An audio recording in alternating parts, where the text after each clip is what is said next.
네, 안녕하십니까. 방금 소개받은 저 팀원 이커머스 회사에 지금 이제 법무실에서 근무하고 있는 유창하라고 합니다.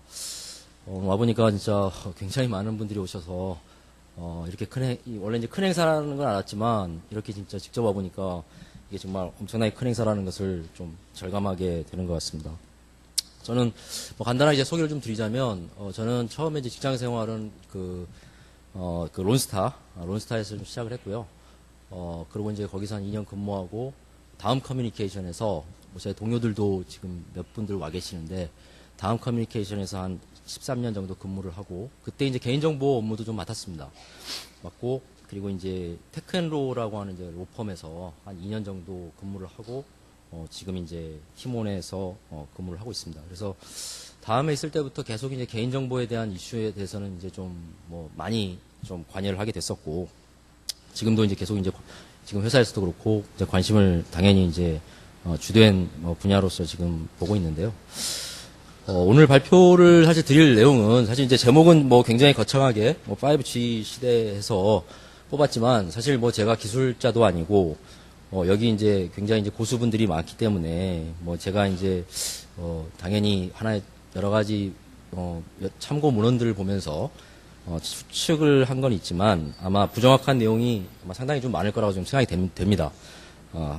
근데 어쨌든 지금 이제 이미 그 뒤에도 이제 설명을 드리겠지만 개인정보와 관련해서는 지금 최근에 이제 개망신법 3종 세트가 개정안으로 지금 나와 있고 지금 그것도 이제 최근에 여러 가지 어려움을 반영해서 새로운 시대에 맞게 또 이제 개정안이 이제 나와 있는데 오늘 제가 말씀드리고 싶은 취지는 그겁니다. 지금 이제 새롭게 개정안들이 나와 있는 내용들도 이 새로운 기술 환경과 비즈니스 환경이 되면은 다시 또 개정 논의를 해야 되지 않을까 하는 생각이 든다는 거고요.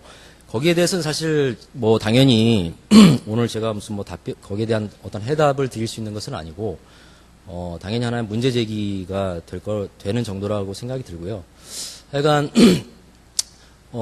지금 하여간 우리가 지금 이제 바로 이제 5G 환경에 이제 거의 이제 들어섰지만 앞으로 굉장히 이 변화가 클 것 같습니다. 그래서 기술적으로도 그렇고, 비즈니스적으로도 그렇고, 제도적으로 굉장히 변화가 클 것이기 때문에 이거를 정확하게 예측하고, 거기에 대해서 대비한다는 것은 굉장히 좀 어려운 과제가 아닌가. 누구나 다 느끼겠지만 그런 좀 생각이 듭니다. 그래서 오늘 제가 좀 내용은 최근에 좀 국제적으로 주목할 만한 사건들이 한 두 가지가 있었는데 그거에 대해서 좀 말씀을 드리고요. 제가 아까 말씀드렸지만 제가 그냥 혼자 그냥 땅에다 머리 헤딩하면서 이제 공부한 약간 이건 부정확한 내용일 수 있습니다. 이제 5G의 대표적인 기술적인 특징들에 대해서 조금 공유를 좀 드리고 그 다음에 5G 시대에 이제 보안에 대한 이슈, 이제 보안에 대한 이슈는 지금 이제 글로벌하게 이제 논의되고 있는 내용이라고 볼 수가 있는데 주로 이제 그 내셔널 세큐리티라고 할 수 있는 국가적인 차원에서의 그 보안 문제 이런 문제를 좀 다뤄보고요. 그리고 이제 개인정보 이슈를 다뤄보고 하는 순서로 한번 말씀 한번 드려보도록 하겠습니다. 사실 작년에 아마 최근 들어서 가장 우리 이제 보안 개인정보 업계에 종사하시는 분들이라면 가장 누구나 다 알고 있고 사실 가장 충격적인 사건이라고 생각되는 일이었죠. 작년도에 페이스북에서의 개인정보가 대규모로 유출됐다는 그런 어떠한 보도가 있었고 거기에 그 중심에 이제 그 캠브리지 애널리티카라고 하는 그 데이터 회사가 있었었죠. 그 회사가 여기 보시면 이제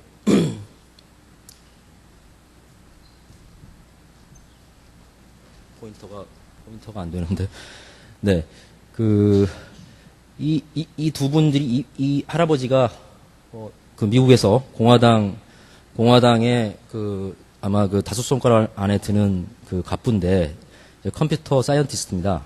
로버트 멀스라고 하는 사람이고 이 사람이 이제 자기 딸인데 이 사람들이 이제 그 캠브리지 애널리티카에 돈을 지원을 해서 트럼프가 당선될 수 있도록 좀 이렇게 데이터 분석을 해달라 의뢰를 했고 그 유명한 스티브 배넌이 여기 이제 캠브리지 애널리티카에 이제 바이스 프레지던트로 하면서 이제 둘이 이제 서로 목표를 공유하면서 이걸 이용한 거였고, 그 캠브리지 대학에 이제 이 사람은 이제 알렉산드로 닉스라고 하는 사람인데 캠브리지 애널리티카의 이제 CEO였죠.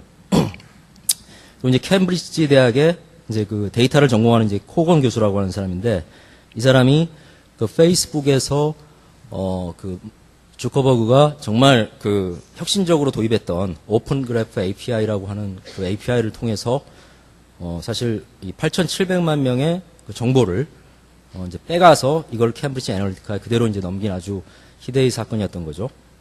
근데 이제 문제는 뭐였냐? 이 그 오픈 그래프 API를 통해서 이 사람이 퀴즈 앱을 갖다 개발을 했는데, 이 퀴즈 앱으로 동의를 받은 사람들의 정보만 넘어간 게 아니라 그 동일한 사람들의 친구들의 정보.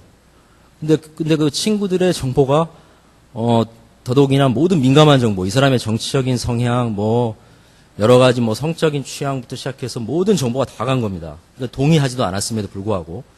근데 더더욱이나 이제 그 경악스러운 것은, 여기서 이 넘어간 정보가 사실은 이거는 빙산의 일각일 뿐이고, 이 오픈 그래프 API를 통해서 배포된 앱이 무궁무진했기 때문에 지금 어떤 경로를 통해서 페이스북의 정보가 어디에 지금 있는지는 아무도 모른다는 겁니다, 이게.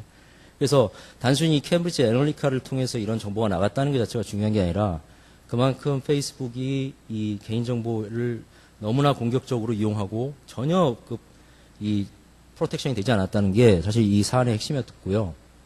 최근에 또 보도를 통해서 아시겠지만 또 월스트리트 저널에서도 또 보도가 났었죠. 그 주커버그가 상원 청문회에 나가서는 자기는 이런 거 전혀 몰랐다 막 이랬는데, 지금 보니까 그 당시 이메일 주고받은 거 보면 다 이런 거 알았다라는 정황들이 지금 속속들이 지금 나오고 있는 그런 상황입니다. 그래서 아마 그래서 지금 페이스북은 미국에서도 지금 FTC가 연방거래위원회가 이제 우리 공정거래위원회가 이제 조사를 준비 중이고 상당히 앞으로 어려움에 좀 처할 그럴 가능성이 좀 있어 보입니다. 그리고 결국 이제 이런 애널리티카를 통해서 트럼프가 정보를 이용해서 대선에 이제 이용을 했고, 이것이 이제 2018년도에 뉴욕타임스하고 이제 가디언지에서 이제 보도가 돼서 당시에는 이제 5천만이라고 보도됐다가 이 보도가 되고 나서야 겨우 페이스북이 이제 그 인정하고 당시 이제 캠브리지 애널리티카의 계정을 중지시킨 사건이 있었죠. 그리고 이제 올해 초가 또 이제 이게 또 이제 그 이슈가 되는 게 미국 정부가 이제 화웨이를 기소를 했습니다. 이제 이 사람은 여자는 그 멍완 저우라고 그 이제 화웨이의 CFO이신데 CFO이고 그다음에 그 창업자인 딸인데 당시 이제 표면적인 이 기소 이유는 사실 사이버 보안하고는 상관이 없었습니다. 당시에 사이버 보안의 어떤 위반하고는 상관이 없었고, 화웨이가 미국의 어떤 이란 제재를 어겼다. 그 다음에 증거인멸을 시도했다. 그 다음에 또 영업비밀을 또 다른 뭐 T모바일 같은 영업비밀을 훔쳤다. 뭐 이런 거였는데 사실은 무슨 뭐 사이버 보안을 뭐 이렇게 침해했다. 이런 건 없었습니다. 사실은. 이렇게 기소를 했죠. 근데 여기 단상에 있는 사람들의 면면이 정말 화려합니다. 사실. 뭐 발표하는 사람들 무슨 FBI 수장, 그 다음에 미국 법무부 장관, 그 다음에 국토안전부 장관, 그 다음에 중국과 또 카머스 협상을 진행하는 상무부 장관 총 출동해서 이렇게 한 회사를 기소하는 데 있어서 그 미국의 가장 중요한 강요들이 총 출동해서 이렇게 브리핑을 한 사례가 거의 없었다 그러거든요. 그래서 미국이 이거를 얼마나 그 국가적인 안보로의 하나 이걸로 인식하는지 단편적으로 보여주는 것이 아닌가 이렇게 생각이 듭니다. 그런데 화웨이가 올해 5월 달에 또 반격을 했습니다. 이게 뭐냐면 재밌는 미국의 법이 Defense Authorization Act라고 하는 이제 법인데, 이건 이제 그 유명한 존 맥케인 의원이 작년에 이제 돌아가셨는데, 돌아가시기 전에 이제 마지막으로 한 입법인데, 이 법이 굉장히 재밌습니다. 이게 그 특정 그 정보통신회사들의 장비를 갖다가 정부기관이 구매하거나 이런 장비를 이용하는 이 서비스 제공자의 서비스를 받지 못하도록 하는 이 법안인데, 정말 약간 좀 골 때리는 것은 이 법에서 명시적으로 화웨이와 JT를 명시한 겁니다. 그래서 얘네들로부터는 이 정부기관이 장비를 사지 말고 서비스도 이용하지 말라고 하는 이 법을 만든 겁니다. 근데 정말 생각을 해보십시오. 이 세계 어느 나라에서 법에서 보통은 뭐 특정한 언어는 뭐 이렇게 추상적으로 이렇게 하지, 직접적으로 특정 업체를 거명해서 이렇게 이렇게 금지를 하지는 않는 게 일반적인데, 이건 아주 굉장히 좀 특이한 상황이라는 거죠. 그래서 이제 화웨이가 5월 달에 이것이 이제 위헌이다. 그래서 이제 소송을 제기를 했는데 앞으로 이제 상황이 어떻게 될지 좀 흥미로울 것 같습니다. 이런 그 사건들이 있었고요. 5G를 한번 보면 기술적인 특징은 뭐 이건 그냥 기초적인 내용입니다만 일단 뭐 1G는 그냥 그냥 전화 통화가 무선에서 되는 단계. 그다음에 2G는 이제 문자 메시지를 보낼 수 있는 단계. 그다음에 3G는 동영상을 이제 보낼 수 있는 단계. 근데 이제 4G는 이런 동영상을 좀 더 이제 원활하게 이제 우리가 이제 쓰고 있는 이런 이제 환경이라고 볼 수가 있는데 속도를 놓고 보면 이제 그 4G는 보통 10에서 100 메가bps 정도의 속도가 나온다 그러고요. 5G가 1000에서 1400 메가bps가 나온다고 하니까 이게 이제 그 2시간짜리 영화를 다운로드할 때 4G에서는 한 2시간 정도, 아니, 2시간 정도 걸린다고 하는 것을 이제 5G에서는 3, 4초 정도에 이제 한다고 하니까 이러한 어떤 네트워크의 그 속도만 봐더라도 굉장히 이제 뭐 엄청난 그 스피드라고 볼 수가 있을 겁니다. 그리고 이제 중요한 기술이 또 이제 이 초고주파 기술이라고 합니다. 그래서 이제 기존의 4G에서는 이 저주파하고 중주파 영역을 이제 사용을 했는데 이 이제 5G에서는 30GHz 이상의 이제 고주파 영역을 이제 사용할 수 있다는 거죠. 근데 이제 그동안 고주파 영역이 있었음에도 불구하고 이거를 사용하지 않았던 이유는 전송 속도라든지 전송 용량이 매우 많음에도 불구하고 이제 거리가 많이 못 간답니다. 많이 못 가고 커버리지가 좁고 그다음에 장애물을 회피를 못 하고 이런 것은 오히려 저주파나 중주파 영역이 좀 맞다는 거죠. 근데 이제 이 화웨이가 이 기술에 아주 그 특화가 돼 있다는 겁니다. 결국 뭐냐면 이 멀리 못 가고 커버리지가 좁은 걸 갖다가 쉽게 말하면 안테나를 엄청 많이 꽂는 건데 꽂아서 데이터를 많이 쏴주는 것이고 그 다음에 이제 네트워크 슬라이싱이라고 해서 네트워크를 또 논리적으로 또 분리를 해서 같은 네트워크지만 어떤 것은 또 자율주행차에 쓰이고 특징에 따라서 어떤 것은 또 동영상에 쓰이고 이런 기술에 있어서 화웨이가 굉장히 이제 강점이 있다는 거죠. 그래서 지금 이제 이 영역에 대해서는 그 중국이 주장하는 5G의 어떠한 그런 단일 어떠한 스탠다드로 가느냐 아니면 5G가 아니라 이 4G를 기반으로 해서 거기를 발전시키는 스탠다드로 갈 것이냐 해서 지금 국제기구에서 지금 논의가 있는 걸로 알고 있고요. 이 부분이 앞으로 그럼에도 불구하고 아마 중국의 방향으로 지금 갈 가능성이 높다는 것으로 지금 알고 있습니다. 두 번째가 이제 초저지연 기술이라고 이제 하는 건데요. 이건 뭐 사실 뭐 이렇게 복잡하게 돼 있지만 뭐 간단하게 보면 원래는 그 기지국과 통신하는 방식이 요청을 받고 그 다음에 이제 데이터를 보내고 이렇게 해야 되는데 여기에서 한 단계 더 나아가서 미리 요청도 안 했는데도 불구하고 먼저 그 접근에 대한 허락을 미리 줘버리고 그 다음에 데이터를 주는데 TTI 기술을 이용해서 이 데이터를 조금 더 빠른 시간 안에 주게 해서 결국은 이렇게 되면 기지국에 왔다 갔다 하는 시간이 지금 0.03에서 0.5초인데 0.05초인데 0.001초가 돼서 한 50배 정도 빠른 게 된다는 겁니다. 근데 이게 이제 초지연 기술이 가장 중요한 항목은 당연히 실시간으로 이러한 데이터 기지국과의 통신이 가능해야 되는 자율주행차 영역하고 그다음에 이 사진은 중국에서 최초로 원격 의료를 통해서 이제 수술에 성공한 사례인데요. 실시간으로 정말 0.001초의 오차도 없이 수술을 처리해야 되는 이 원격 의료 이 두 분야가 이제 가장 이 초저지연 기술과 관련이 있다고 합니다. 글로벌하게 지금 이제 그 특허 5G와 관련된 이 특허를 보면 이 그래프를 보시면 아시겠지만 10위권 내에 굉장히 우리나라가 어떻게 보면 좀 자랑스러우십니다. 이 10위권 내에 빨간색이 지금 중국 회사인데 화웨이가 당연히 1등이고요. 삼성이 그래도 3위를 유지하고 있고 LG가 지금 한 7위 정도 하고 있습니다. 그래서 미국에 이제 올해 1월 30일에 나온 미국 의회 보고서 그러니까 5G Telecommunications Technology에서 Issue for Congress라고 하는 이 리포트가 나왔는데 여기서 명시적으로 미국이 중국과 한국에 처져서 3위다 이렇게 명확하게 하고 있습니다. 그래서 세계 최고의 그 정보통신 국가가 공식적으로 의회 보고서를 통해서 한국을 중국과 거의 쌍벽을 이루는 강자로 우리가 극복해야 되는 대상으로 하고 있어서 사실은 저도 이 보고서를 좀 이 자료 준비해서 봤는데 굉장히 좀 그런 면에서 봤을 때는 좀 우리나라가 좀 자랑스럽지 않나 그런 생각이 좀 들 정도로 굉장히 우리나라가 이 5G에서는 리더다. 그리고 제가 이제 이카머스에서 왔습니다만 이카머스도 그렇습니다. 이카머스도 우리나라가 나라는 작지만 그 이카머스 규모가 우리나라가 한 100조 정도 된다고 좀 하는데요. 전 세계에서 정도 한 5위 정도 지금 규모를 유지하고 있거든요. 그래서 우리가 정말 이런 것은 굉장히 좀 자부심을 가져야 되지 않나 그런 생각이 좀 듭니다. 5G와 이제 보안 이슈에 대해서 이제 내셔널 시큐리티 이슈를 좀 중심으로 좀 보려고 그러는데요. 이 사람이 이제 런정페이라고 하는 1987년에 화웨이를 설립한 사람이죠.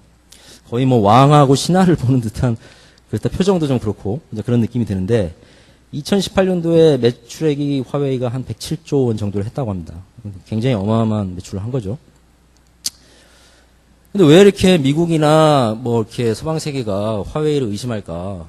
가장 큰 거는 중국이 최근에 2014년도하고 2016년도에 굉장히 특이한 법을 만들었는데 2014년도에 중국 방첩법은 이 방첩법이라고 사실 제가 이 부분은 좀 더 확인을 해야 되는데 영문에 있는 것을 그대로 좀 옮겨서 그런 건데 중국의 한자어는 제가 확인을 아직 못했습니다. 그래서 이건 좀 확인해 봐야 되는데요. 이건 어찌됐든 정보기관이 요구하는 정보, 장비, 기타 도구를 모두 제공해야 된다. 이렇게 지금 명시적으로 되어 있습니다. 그 다음에 2016년도에 나온 중국 국가정보법에 의하면 모든 회사가 국가정보활동에 협조할 의무가 있고 해당 정보활동의 비밀을 유지해야 된다. 이렇게 되어 있습니다. 그러니까 뭐 쉽게 말하면 정보가 내놔 하면 내놔야 되고 이렇게 주고 있다는 거에 대해서 아무런 이의를 제기할 수 없다. 이제 이렇게 볼 수 있는 거죠. 그리고 이제 중국과 연관된 해킹 사례가 계속 이제 증가했는데 2013년도에 APT1 그룹, 2018년도에 APT10 그룹 이런 것들이 그 진원지가 중국 인민해방군과 중국 국가안전부다 이렇게 지목이 된 바가 있고요. 미국 법무부가 다루는 경제 스파이 사건의 경우도 2011년부터 18년까지 사건의 90%가 중국과 관련이 되어 있다. 이렇게 지금 보고서가 되어 있습니다. 그리고 이제 나토가 2019년도에 이제 보고서를 또 하나 발간을 했는데, 올해, Huawei, 5G and China as a Security Threat 해서 명시적으로, 그러니까 뭐 미국과 나토 주요 구성원들이 특히나 이 사이버 쪽을 전담하는 그 부서에서 이 보고서를 발견했는데, 명시적으로 화웨이를 지목을 해서 가장 큰 이유가 Public-Private Partnership in Cyber Espionage 해서 공공과 이 개인 기업 간의 파트너십이 형성돼 있다. 이거를 명시적으로 지적하면서 화웨이를 지목을 하고 있습니다. 그래서 각국의 대응을 보면 크게 보면 이걸 그래서 화웨이 장비를 금지하는 나라가 있고요. 그 다음에 이제 국가가 평가를 한 다음에 허용 여부를 결정한 나라가 있고, 화웨이가 이제 오히려 반대로 야 우리가 연구소를 설립할 테니까 한번 해봐라. 이런 크게 이제 세 가지 정도가 있는데 미국은 방금 말씀드렸던 것처럼 National 이제 Defense Authorization Act로 금지를 하고 있고, 일본하고 호주하고 체코는 강제 보안 규정을 마련해서 외국 정부에 의해서 지배되거나 지배될 가능성이 있는 사업자로부터 장비 구매를 금지하고 있어서 실질적으로 금지하는 거나 마찬가지 효과를 가지고 있고요. 조금 특이한 것은 영국입니다. 영국은 그 최근에도 그 미국 정부하고도 약간 조금 그 디스퓨트가 있는 걸로 알고 있는데, 여기는 직접 그 영국이 화웨이 사이버 시큐리티 이밸루에이션 센터라고 해서 이거를 설립을 해서 직접 그 정부가 화웨이 소프트웨어 하드웨어를 다 검사를 해보고 뭐 가능한 것은 허용하고 뭐 아닌 것은 뭐 거절하고 이렇게 이제 하겠다는 거죠. 그래서 이제 미국 정부는 지금 뭐 우리나라에도 정부에도 요청한 걸로 알고 있고 일단 일괄적으로 다 금지해라 이렇게 하고 있는데, 선진국 이 국가들 간에도 약간 서로 그 서방 국가 사이에서도 알력이 있는 걸로 이렇게 보여집니다. 그 다음에 이제 화웨이가 평가를 제안하는 곳이 있죠. 그래서 이제 독일 같은 경우는 화웨이가 직접 이제 평가센터를 설립해서 독일 정부 협력을 제안하고 있고, EU에서도 화웨이가 브뤼셀에다가 이런 또 센터를 설립해서 제안한 상태입니다.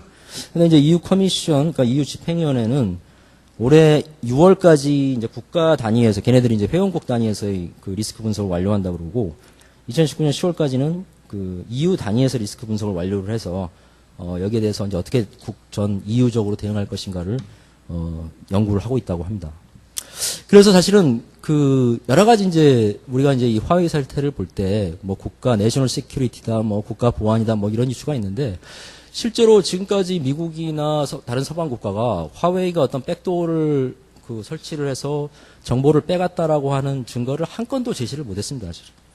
이제 이 부분은 못했고 뭐 실제로 뭐 여러분 다 아시겠지만 옛날에 그 미국 NSA의 직원이었죠. 에드워드 스노든이라든지 또 이제 위키릭스의 그런 폭로된 걸 보면 사실은 미국 NSA가 어떻게 보면 그 어마무시한 도청과 감청을 엄청나게 해서 이게 과연 5G가 꼭 물론 우리 입장에서 봤을 때는 5G 시대에 중국보다는 미국 쪽이 좀 더 낫지 않을까 합리적으로 그럴 것 같지만 사실은 이거는 양방향적인 문제가 아닌가 생각이 됩니다. 어디가 되든 사실 안보는 쉽지 않다. 미국이 되면 또 미국이 엄청나게 가져갈 거고 사실 그런 건데 근데 이런 이제 결국은 이런 대결이 이루어지는 것은 결국은 문제의 본질은 이제 경제가 아니냐. 결국은 이 5G가 창출하는 그 어마무시한 그 시장 때문에 그래서 이제 그 미국 의회 그 보고서에서는 명시적으로 그 내셔널 세큐리티는 사실은 어떻게 보면 약간 사이드적인 이슈고 이 5G 시대에 미국이 왜 리더 국가가 돼야 되고 여기서 이제 그 기술을 창출해서 세계의 그 리딩을 그 유지를 해야 된다 하는 것을 이제 명시적으로 밝히고 있는데 2035년까지 시장 규모를 12.3조 달러, 12.3조 원이 아니라 10.3조 어마어마한 돈이죠 진짜. 정말 상상하기 힘들 정도의 엄청난 그런 시장 규모를 전망을 하고 있고 그다음에 이제 미국 통신회사가 약 275조를 투자를 해서 300만 명 일자리 신규 일자리 창출하고 500조 원 규모의 GDP 증가를 할 것이라고 보고서에 명시가 되어 있습니다. 그리고 중국 정부는 2015년에 이제 메이드 인 차이나 2025를 하면서 일종의 인터넷 불기 이제 정책을 발표하고 2016년도에 13차 이제 경제 사회 개발 5개년 계획을 얘네들이 세우는데 여기서 이제 무려 400조를 5G에 투자하는 계획을 하고 있고 지금 투자를 하고 있죠. 그래서 이제 2020년까지 5G 자국 인프라를 이제 완성하겠다 이런 목표를 가지고 있고요. 놀라운 것은 2025년이 되면 이게 GSMA 국제 모바일망 사업자 연합회가 예측하는 건데 세계 인구 12억이 5G에 접속할 것이라고 예측을 하고 있고 한 6년 뒤인데 그 중에서 한 3분의 1은 중국에서 접속을 예상하고 있기 때문에 앞으로 이제 이 중국과 미국의 이 엄청난 시장을 두고 아마 사활을 건 승부가 계속되지 않을까.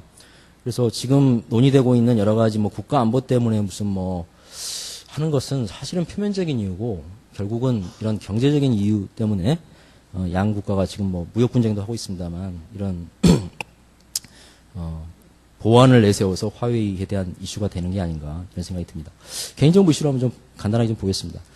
그래서 이제 이 그림은 그 삼정 KPMG 경제연구원에서 이제 분석한 내용을 갖다가 제가 좀 그 그림을 따왔는데요. 굉장히 이게 사실 직관적으로 잘 그 5G 비즈니스에 대해서 된 것 같습니다. 아까 제가 말씀드렸던 자율주행차라든지 디지털 헬스케어라든지 스마트 뭐 감시가 필요한 이 초저지연 기술이 필요한 이 영역이 있고 그 다음에 초연결이 또 이제 필요한 스마트 시티라든지 홈 오피스, 스마트 에너지 이런 연결이 이 분야가 있고 그 다음에 대역폭을 획기적으로 늘리고 그 전송 속도를 높이는 그 초고속 서비스가 있는데 아무래도 개인정보와 관련된 영역은 이 초저지연 영역과 초연결 영역에 있을 거라고 좀 생각이 되어지고요. 초저지연 영역은 아까 말씀드렸던 민감정보의 문제가 될 것 같고 초연결 분야는 개인정보 정의와 활용, 제공, 동의 이런 문제가 좀 연결이 될 것 같습니다. 최근에 이제 우리 그 모두 다 아시겠습니다만 개인정보보호법 개정안으로 인재근 의원안이 지금 나와 있는데요.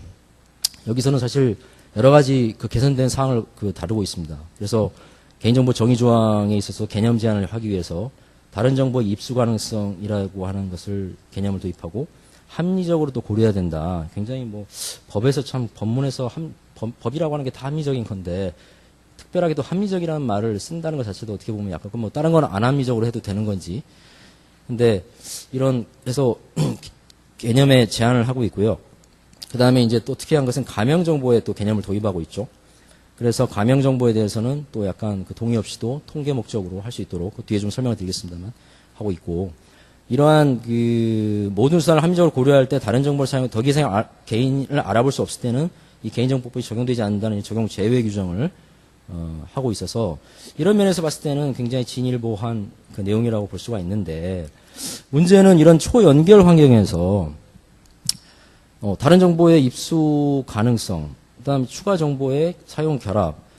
이게 사실은 과연 그러면은 그런 초연결 환경에서 다른 정보의 입수 가능성이라고 보면 그건 무궁무진할 것 같은데 과연 이렇게 됐을 때 초연결 환경에서 이런 개인정보 개념을 제한하는 것이 의미가 이 조항으로도 의미가 있을까 하는 생각을 좀 해봅니다.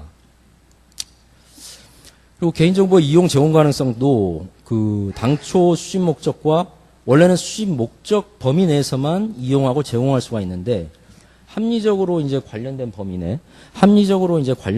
내에서 이용할 수 있고 또 합리적으로 관련된 범위 내에서 이제 제공할 수 있도록 이렇게 이제 그 되어 있는데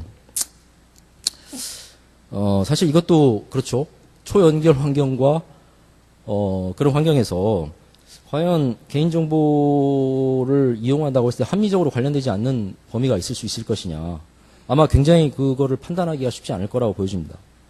그러면 결국은 개인정보, 물론 이제 기업의 입장에서는 당연히 저도 기업에 있습니다만 좋을 수 있겠지만 그렇게 되면 수집과 이용의 범위를 정말 그 무한대로 5G 환경에서 확대될 수 있는 게 아니냐. 이런 좀 의심이 좀 든다는 거죠. 그 다음에 이제 민감정보 처리 제한의 규정은 그대로 유지를 하고 있습니다.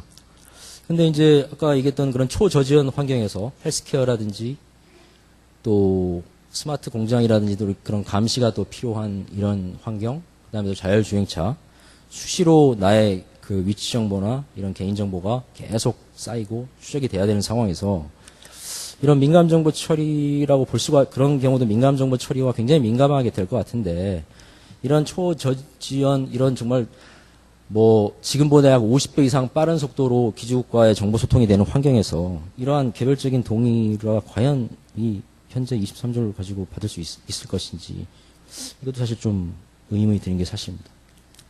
그 다음에 이제 가명정보 처리죠. 아까 이제 얘기한 것처럼 좀 진일보한 규정이라고는 볼 수 있는데 이번에 이제 개정안에는 통계 작성에 대해서는 가명을 처리하면 정보 주체의 동의 없이 정보를 처리할 수 있다. 이렇게 이제 되어 있습니다. 그런데 이제 같이 이제 개정안이 올라온 신용정보보호법에 의하면 명시적으로 이 통계 작성이 산업적인 연구를 목적으로 하는 것도 이제 포함되어 있다라고 명시적으로 이렇게 하는 것에 비해서 사실 개인정보보호법에는 그런 얘기는 없습니다. 이게 딱 없는데 이미 신용정보보호법에서 그렇게 하고 있고 한 이런 취지를 보면 그 회사에서도 통계 작성을 위해서 이런 가명 정보를 동의 없이 처리할 수 있지 않나 이렇게 이제 전문가들은 또 그렇게 보고 있더라고요. 또 저도 얘기 들었는데 그렇게 보고 있는데 사실 지금도 꼭 가명 정보가 아니더라도 이 조항이 아니더라도 지금도 개인정보보호법 18조에 의하면 통계 작성 목적으로 알아볼 수 없는 형태로 제공은 동의 없이 할 수 있도록 좀 돼 있거든요. 그래서 이 가명 정보의 의미가 과연 얼마나 또 실효성이 있을지는 솔직히 잘 모르겠습니다. 잘 모르겠고, 그 다음에 이제 더더욱이 이제 문제될 수 있는 게 우리가 사실 그 인터넷 쿠키나 또 이제 그 스마트폰에서의 그 모바일 광고 식별자가 이게 사실 이제 예전부터 계속 이제 문제가 되어 왔었는데 과연 개인정보냐 아니냐 논란의 소지가 있었는데 만약에 이제 이런 가명 정보의 그 조항이 들어오게 되면 사실 이 모바일 광고 식별자도 이 전형적인 가명 정보가 되는 게 아니냐. 그러면 사실 지금도 모바일 광고 식별자를 이용한 또 페이스북이나 구글 또 인터넷 브라우저랑 연결돼서 내가 브라우저를 검색하면 귀신같이 그 브라우저에 있는 쿠키의 내용을 안드로이드 폰이, 그러니까 구글이 수집을 해서 안드로이드 폰에 있는 모바일 광고 식별자에 연결시켜가지고 내가 보고 있는 페이스북에 있는 광고를 정확하게 연결시켜주는 지금도 그걸 많이 하고 있는데 아마 이런 그 모바일 광고 식별자 같은 이런 것들을 그러면은 지금도 이렇게 막 되고 있는데 향후에도 이런 환경에서는 굉장히 이제 좀 남용될 여지도 좀 있지 않나 이런 생각이 좀 든다는 거죠. 그 통계 작성이라고 하는 게 사실 회사에서 하는 대부분의 일이 다 통계 작업인데 이렇게 가명만 하게 됐을 때 이렇게 통계 작성을 해서 동의 없이 다 하게 된다면 사실 이것도 프라이버시, 페이스북도 아까 이제 그런 통계를 통해서 그런 많은 그 개인정보를 이용을 했는데 이런 걸 동의 없이 가능하다면 앞으로 이제 좀 이런 부분에 있어서 좀 통제도 좀 필요하지 않을까 그런 생각이 좀 듭니다. 그다음에 이제 뭐 또 정보 집합물의 결합 이것도 뭐 사실 초연결 환경에서 정보 처리자가 한 정보 집합물의 결합을 전문기관만 수행한다. 이게 또 약간 좀 이상한 게 아닌가. 그래서 이 부분도 만약에 5G 환경이 되면 다시 검토해야 되는 내용이 되지 않을까? 이런 생각이 좀 든다는 거죠. 우리나라 법은 또 이렇고요. GDPR은 사실 뭐 우리가 GDPR 원래 이제 GDPR 그 전에 95년도에 나왔던 EU 디렉티브를 사실 우리 개인정보보호법이 상당히 많이 참고를 해서 도입을 했기 때문에 이 GDPR의 내용과도 굉장히 우리는 연관성이 많은데 뭐 사실 뭐 굉장히 엄격한 그다음에 구체적 개별적 동의의 원칙을 그대로 가지고 있죠. 그래서 이제 EU에 설립된 회사가 아니라고 할지라도 EU 시민의 개인정보 주체의 서비스를 제공하고 개인정보 주체 행태를 모니터링을 하게 되면 이 GDPR이 적용되게끔 하고 있고 그다음에 개인정보 정의 조항이 굉장히 포괄적이죠. 그래서 웬만한 것들은 다 역시 개인정보에 걸리도록 되어 있고 민감정보 처리 제한 규정이 있고 그다음에 명시적 개별적 동의 원칙이 있고 좀 특이한 부분은 프로파일링이라고 하는 이제 규정이 있는 거죠. 그래서 automated 이제 processing of personal data 해서 자동적인 개인정보 이제 일종의 처리죠. 처리고 개인의 어떤 개인적인 성향을 분석하는 이런 것들을 일종의 이제 프로파일링이라고 해서 금지를 아주 계약 체결 이행이나 법의 규정 동의 없이는 금지를 하고 있는데 아마 5G 환경에서 아마 이거 뭐 당연히 어렵겠죠. 이거 뭐 동의를 이거를 어떻게 이런 당연히 5G 환경이라고 하는 것이 초연결 환경에서 이런 아까도 했지만은 기지국이 그러니까 정보를 연결하기 전에도 미리 연결을 갖다가 전제를 해서 이렇게 속도를 높이고 있는 이런 환경에서 이거에 대한 뭐 별도의 동의를 받는 그런 것이 가능할까 그런 생각이 듭니다. 그래서 아마 GDPR도 얘네들도 이제 EU 커미션 단계에서 지금 5G에 대한 환경을 굉장히 분석하고 있고 많은 연구를 지금 하고 있는 걸로 알고 있는데요. 얘네들도 아마 조만간 우리 이제 5G 환경이 본격화되면 아마 또 GDPR에 있어서도 아마 정보 개정의 논의가 있지 않을까 그런 생각이 좀 듭니다. 그래서 사실 뭐 지금까지 이렇게 굉장히 좀 러프하게 이렇게 하나의 아주 세부적인 건 아니지만 큰 흐름 중심으로 좀 봤는데요. 결국 그런 것 이제 5G 시대에 그럼 좀 어떤 고민들을 해야 되냐 생각을 해봤는데 우리나라도 좀 이제 예전부터 좀 논의가 있었습니다만 국가 차원에서의 좀 CTO가 좀 도입이 좀 필요하지 않냐. 그러니까 미국도 지금 오바마 정부에서 이미 이제 국가 CTO가 도입돼서 뭐 민간 기업에 있던 그런 분들도 뭐 구글에서 있었던 분들도 와서 CTO가 되기도 하고 그랬는데 지금 한 4명째 지금 5번째인가 지금 트럼프 행정부 하에서도 임명이 됐는데요. 근데 이제 이런 5G 환경에서는 국가 차원에서 이런 전체적인 인터넷 인프라와 이런 통신 인프라를 관할하면서 진짜 뭐 거의 장관급 정도 수준으로 돼서 이런 거를 총괄할 수 있는 이런 게 좀 필요하지 않나 이런 생각이 좀 들고요. 그다음에 이제 개인정보 개념을 좀 추가적으로 앞으로 분할을 해야 되는 거 아니냐. 그래서 반드시 개별적 동의를 얻어야 되는 정보, 고유식별 정보, 뭐 주민번호나 당연히 뭐 이런 것들은 정말 개별적 동의를 얻고 그 외의 것에 대해서는 일종의 형식적인 동의의 원칙은 사실 폐기를 하고 어차피 지금 뭐 5G 환경에서 이 동의를 한다는 것 자체가 사실은 뭐 의미가 없는 것 같고요. 이것도 예전부터 나온 얘기입니다만 적어도 정보의 개념을 분화해서 포괄적인 정보에 대해서는 동의의 원칙을 폐기를 하고 대신 정보 주체의 사후 통제 수단을 좀 강화해야 될 필요가 있다. 그러니까 이건 사실 뭐 저도 그냥 구체적인 건 아닙니다만 좀 기술적인 측면에서 정보 주체가 자기가 지금까지 제공한 뭐 정보들이 대체 어디에 지금 제공이 됐고 어디에 있는지를 만약에 원스톱으로 확인할 수 있는 기술이 있다면 그런 식으로 기술적인 측면으로 해결을 해서 내가 언제든지 나의 어떤 제공된 정보의 환경을 다 파악을 할 수 있고 제공 취소를 하고 할 수 있도록 이런 만약에 획기적인 게 있다면 참 좋을 것 같은데요. 이런 식으로 어쨌든 사후 통제 수단을 좀 강화할 필요가 있지 않냐. 그런 생각이 들고, 라이프 사이클별로 좀 차별화를 해서, 개인정보 수집은 좀 용이하게 하되, 대신 활용과 유출은 좀 엄격하게 통제하자. 그래서 이제 사실 우리나라가 지금도 계속 문제가 되고 있는 게 이제 형사책임 문제잖아요.